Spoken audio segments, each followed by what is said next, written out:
Olnbogarými.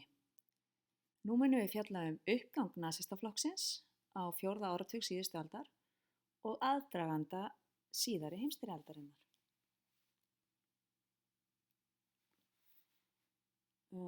Þótt þrátt fyrir að kommúnistum mistækist að ná markmiði sínu að koma í veg fyrir stríð með því að þeppa verkafólk í Evrópu saman gegn sameiginlega óvininum sem var muniði arðræningin, þá var alveg ljóst að undir lok fyrri heimsstyrjaldarinnar var alveg nýtt tækifæri til að innleiða nýja og spennandi stjórnmálastefnu í Evrópu.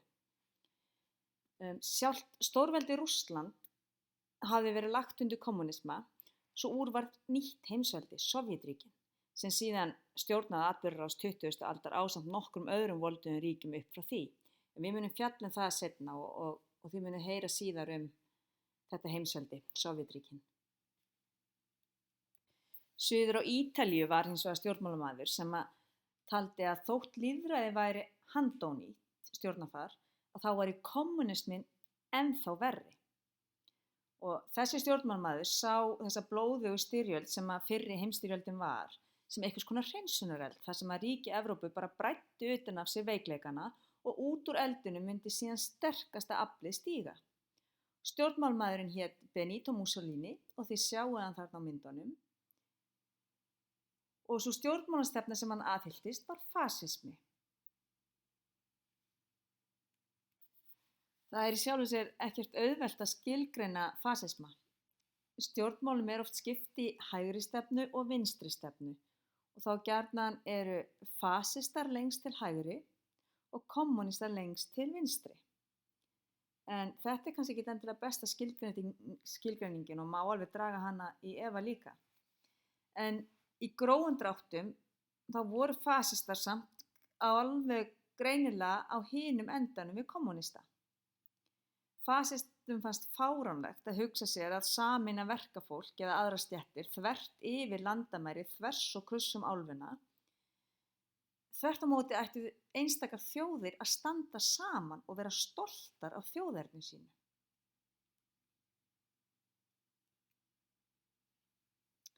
Fasistum fannst líka ekkert tiltökumál þótt að ein þjóð legði undir sig aðra eða færi með ófriði gegn öðrum. Þeim fannst allt í lagi að vera í stríði.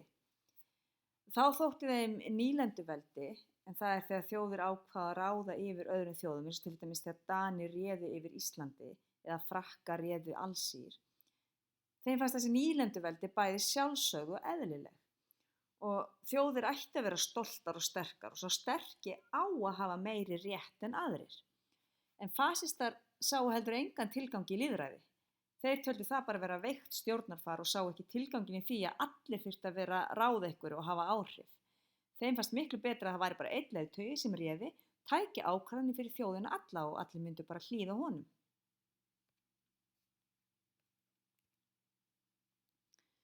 Og núna ákvað Mussolini bara að verða slíkur leiðtogi. Hann kallaði sig einfaldlega Il Duce sem þýðir leiðtoginn á ítölsku.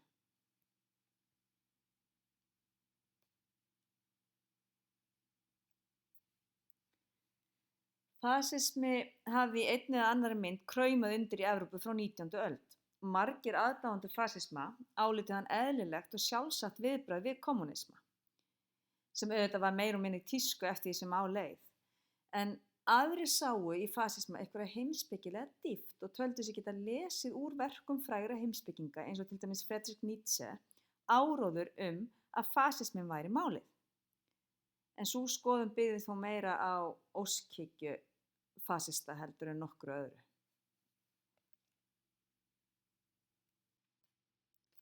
Fasistarnir voru að mörgu leyti dálítið rómantískir í hugsun og þeim fannst gaman að klæða sig í flotta búninga og ímynda sér svolítið að þeir væru að endurreisa forna dýrð Evrópu. Og á Ítalíu sóttu fasistar mikið til Rómverja og þeir skoðuðu fornminjar á söfnum og hermdu eftir þeim. Og þegar Þjóðverjar fóru á fullt í fasisma, þá nefnilega stálu þeir líka hugmyndum frá Rómverjum. Og meðal annars frægri hermannakveðju, sem var þannig að maður rétti út hægri handlegginn, eins og þið sjáið rómversku riddarana gera hér á myndinni á glærunni.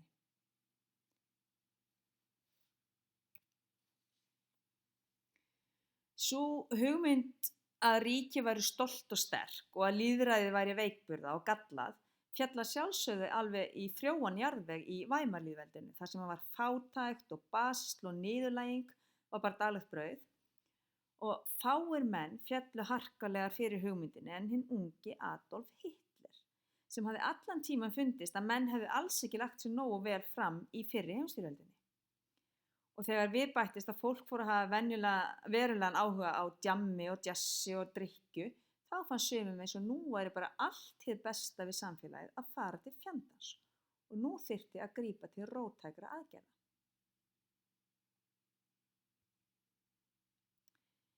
En eins og áður sagði var þetta ekki bara bundið við Þýskaland. Í Bandaríkjunum þá reyndu menn að banna áfengi til að vernda fólk fyrir sjálfu sér, eins og við töluðum síðast. Og Ku Klux Klan og önnur furðusamtök fengu í magann yfir því að skyndilega væri svart fólk færi að stíga á svið og spila tónlist, því að vissulega var svart fólk mikið í jazztónlist. En hvað þá að fólk af ólíkum kynþáttum væri fara að djamma og skemmta sig saman. Þetta myndi bara hafa eina þýðingu að kynþættir færu að blandast. En fram að þessu höfðu til dæmis hvítir menn leikið svertingja í myndum, yfirleitt með því að maka á sig skósvertu. Og Al Jolson var einn frægastur svartra leikara, sérst hvítur leikari sem var málaður svartur. Á sama tíma og jazzinn dunaði safnaði Ku Klux Klan meðlimum til að reyna að sjá til þess að hlutirnir breyttust ekki of mikið. Og í raun var þeim alveg bara furðu mikið ágengt.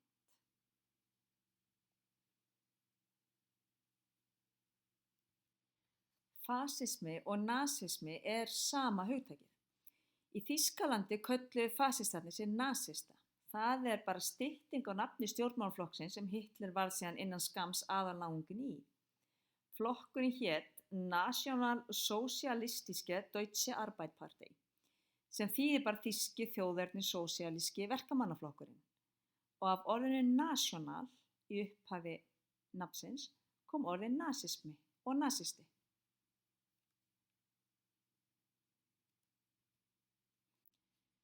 Nasistarnir voru eins og áður sagði bara ekkert minna hrifnir af Rómverjum en fasistarnir á Ítalíu, en ofan í kaupi bættist að þeir þýsku töldu sig eiga dálítinn rétt á því að endurvekja fornnorræna menningu í sinni ímyndunarsköpun.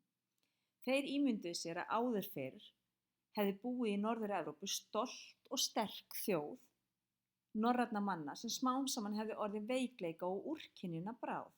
Nú væri tímabært að endurreisa því stolta norræna samfélag. Þegar nasistar höfðu náð völdum, sendu þeir meðal annars sendimenn til Íslands, sem þeir töldu að hlyti að vera eins og öryggishólf, því að Ísland hefði verið einangrað frá öðrum löndum og þar hlytu bara að vera glæsimenn og menning á hverju einasta strái. Þetta væru bara víkingarnir ennþá í beinan ættlegg. Það hefði ekki verið neinn blöndun.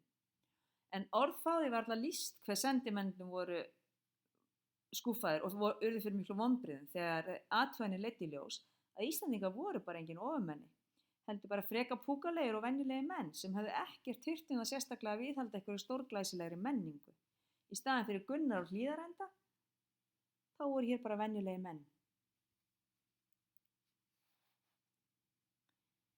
Hitler reyndist vera hinn ágætasti ræðumaður og hann átti afar auðvelt með að þykjast vera ofsalega reiður og hreif fólk með sér. Og í bókinni sjálfri, hérna iBooks bókinni, þar er vídeó með brotum úr ræðum Hitlers. Þetta er ekkert langt vídeó, 10-13 mínútur og ég mæli með því að þið horfið á það. Þar bæði, þetta eru vídeóupptökur, það er texti, enskur texti, þannig að þið þurfið ekki að skilja þýsku. Og þar heyriði bæði hvernig hann beiti röddinni, hvað hann er alltaf reiður út í óréttlætið og hvað hann segir til þess að ná fólkinu á sitt band. Athugið þetta myndband. En hann hafði líka fengið góðan tíma til þess að hugsa málin. Nasistarnir höfðu nefnilega sannfært sjálfa sig um það strax árið 1923 að þeir gætu tekið völdin. Og fram að því höfðu þetta aðalega verið Hitler og félagar að halda svaka ræður í einhverjum bjórkjöllurum og labba göturnar í einkennisbúningum. Þeir gerðu uppreisn, sem oft kölluð bjórkjallara-uppreisnin, en hún var brotin á bak aftur og Hitler endaði í fangelsi.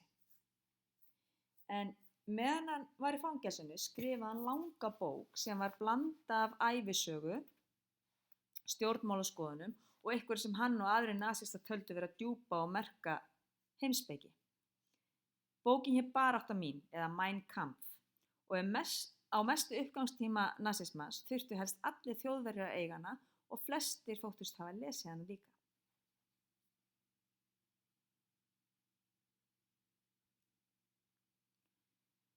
En eftir þessa misheppnuðu uppreisn þá áttuðu nasistar sig á því að kannski væri til auðveldari aðferð til að komast til valda en að fremja einhverja vopnaða byltingu. Valdhafarnir höfðu her og lögreglu sér til varnar og það þýddi lítið að eiga við þá.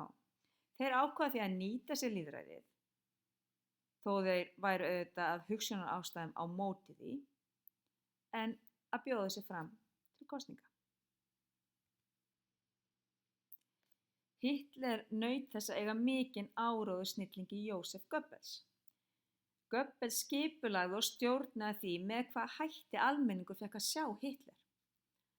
Og hann skipulagði líka kosningabaráttu og útifundir sem að mestu leyti lögðu grunn að meira og minna öllum kosningabaráttum fram á daginn í dag.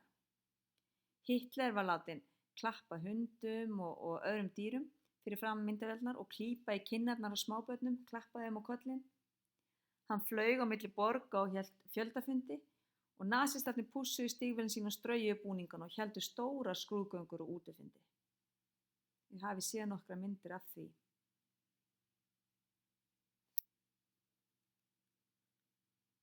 Og svona myndir eru enn notaðar í kosningabaráttu í dag.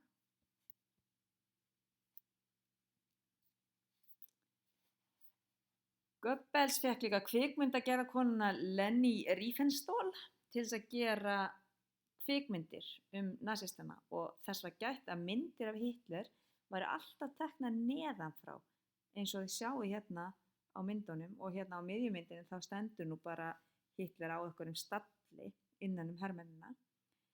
En svo aðferð að taka myndina neðan frá, það létu Hitler virka stærri og voldugri. En hann var nefnilega bara pínu lítill eins og Mussolini. Og þeim sögum að líka koma að kreika að kvenfólk væri alveg vitlaust í Hitler sem var ekki staðreyndin. Og leið þá fóru nasistarnir að halda á lofti þeim áróðri að ógjafi Þýskalands væri eiginlega bara öllum öðrum að kenna en Þjóðverjum sjálfum. Og það var ekki alveg vandræðalaust að búa til sannfærandi skýringu á vanda Þjóðverja. Nasisminn eins og annar fasismi gekk nefnilega út af því að sá sterki ætti að ríkja eða ráða. En Þjóðverjarnir höfðu tapað stríðinu og margt af þeirra ógjafi spratt náttúrulega af því að þeir voru taparar stríðsins. Og ef að þeir hefðu verið fullkomlega samkvæmir sjálfir sér, þá hefðu þeir bara sagt að þeir ætti þetta einfaldlega skilið. Þeir töpuðu stríðinu og ætti ekki skilið að vera þessi sterka þjóð sem þeir vildu vera. En þeir fundu samt leið og hún var að kenna aðskotahlutum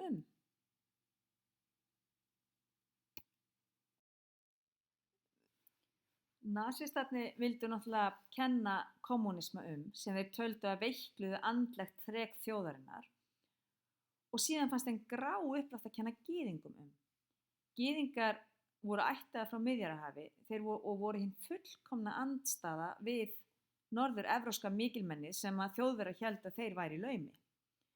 Og auk þess voru gyðingar að mörgu leyti snjallir og duglegir kaupmenn og bankamenn, þeir unnu rosa mikið og lögðu sig hart fram.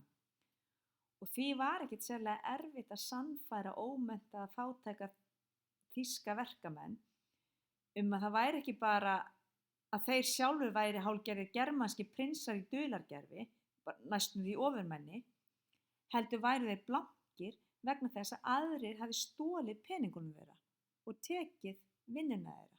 Þess vegna væru þeir atvinnulausir. Gyðingahatur og gyðingaandúð var ekkert nýtt. Gyðingar höfðu á ýmsum tímum verið ofsóttir og í flestum löndum Evrópu og stundum var þeim ekki leyft að reka viðskipti nema á allra verstu svæðunum. Og þannig máttu þau til dæmis stunda verslun á Íslandi en ekki í Danmörku, sem er skýringin á því að til eru verslunarhús í Reykjavík sem að auðkennd eru með tákni gyðinga eða Davíðsstjörnunni sem við sjáum hérna sem er 6 arma stjarna. Og sum ættarnöfn gyðinga eru löngu orðin hluti af íslenskum símaskrám.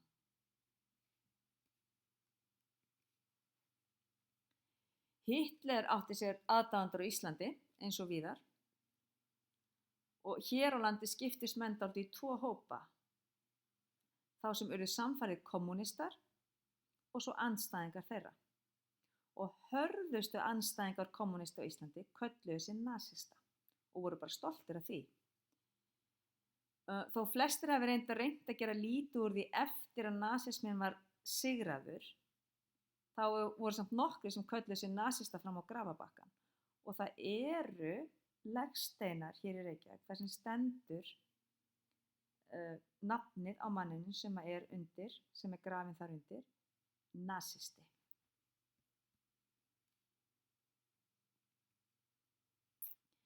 Það fór svo að nasistar komust til valda með kosningasigri. Þeir höfðu þá þegar byrjað ofsóknir á hendur gyðingum, en áður en leið á löngu lögðu þeir lýðveldið niður og Hitler var gerður að einræðisherra. Hann kallaði sig foringjan eða Führer. Börnunum var kennt að dýrka foringjan og Hitler sem einu sinni var að hugsa að verða arkitekt byrjaði að leggja grunn að því sem hann kallaði 1000 ára ríkið. Þýskaland nasista átti að vera komið til að vera. Nasista vildu gamaldags samfélag með gamaldags skildum og þeir þoldu ekki framúrstefnulega list eins og súrrealíska list, nýjungagirni eða óhefðbundna hluti eins og samkynhneigð.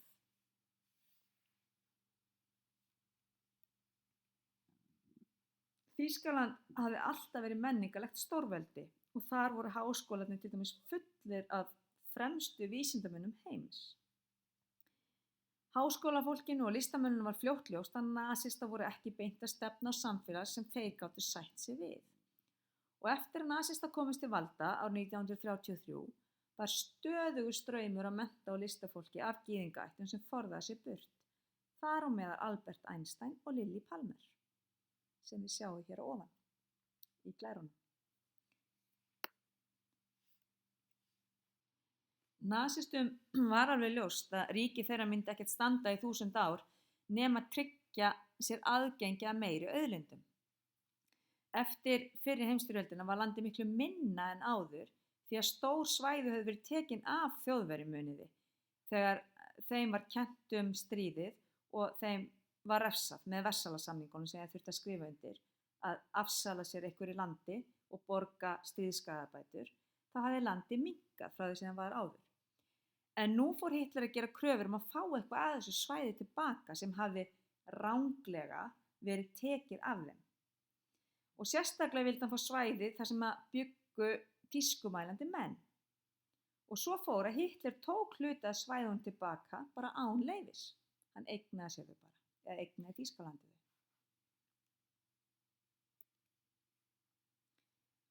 Og hin ríki Evrópu voru allt annað en sátt. En leiðtogi Breta, Neville Chamberlain, fór og hitti Hitler til að ræða þetta við hann. Og hann kom af þeim fundi og sagðist hafa horft í augun á Hitler og Hitler hefði sannfært sig það að það yrðu ekki meiri vandræði. Breski forsætisráðherrann, Chamberlain, taldi sig góðan og lét hafa eftir sér: það mun ríkja friður á vorum dögum. En við vitum nú hvernig það fór örlitlu seinna.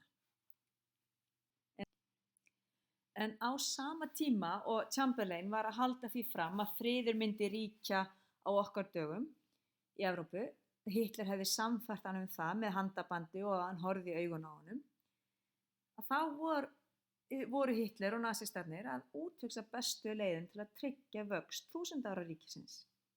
Þeir þurftu þetta svokallaða Lebensraum eða olnbogarými, þar sem þeir þurftu auki landsvæði fyrir þennan ört vaxandi þýska kynstofn sem þeir ætluðu að koma á stofn og ryðja úr vegi þeim sem ekki tilheyrðu honum, þessum aðskota hlutum. Og menn vildu finna endanlega lausn á gyðingavandamálinu. Og í næstu viku munum við fara í hvaða endanlega lausn var fundin. Mörg ykkar vita það nú þegar og hinir munu læra það.